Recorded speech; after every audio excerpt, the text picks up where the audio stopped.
Guys welcome to channel. నేను మీ T Harshavardhan Reddy. ఈరోజు నేను జగద్గురు గురించి చెప్పబోతున్నాను. ఆయన ఒక మహాపురుషుడు, ఉత్తముడు, జగద్గురు శ్రీ శంకరాచార్యుల వారు. వీరిని ఆదిశంకరులు అంటారు. ఆదిశంకరుల వారు కేరళ రాష్ట్రంలోని కరాడిలో జన్మించారు. సతీదేవి శివగురు ఆయన తల్లిదండ్రులు. గాయ్స్ ఇంకా ఆదిశంకర్లు ఉంటారు కదా, ఆదిశంకర్ల తల్లి రోజు పూర్ణా నదికి వెళ్తుండేదంట.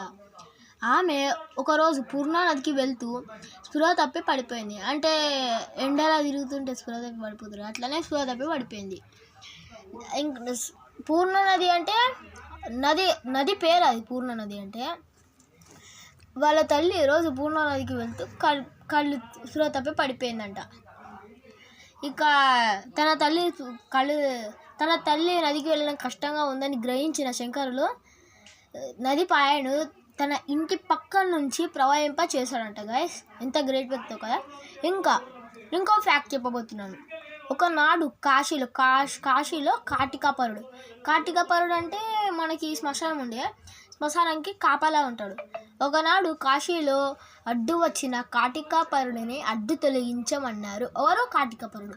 ఇక శంకరులు అంటారని తనం దేహానికి ఆత్మక అని అడిగినప్పుడు శంకరుల కాళ్ళపై పడి క్షమించమని అడిగిన సంఘ సంస్కర్త శంకరుల వారు. ఇది guys Jagadguru story. Done guys, bye. నేను మీ T Harshavardhan Reddy 500. Please like and subscribe please guys. ఇలాంటి వీడియోలతోటి నేను మళ్ళీ వస్తాను గైస్. ఓకే.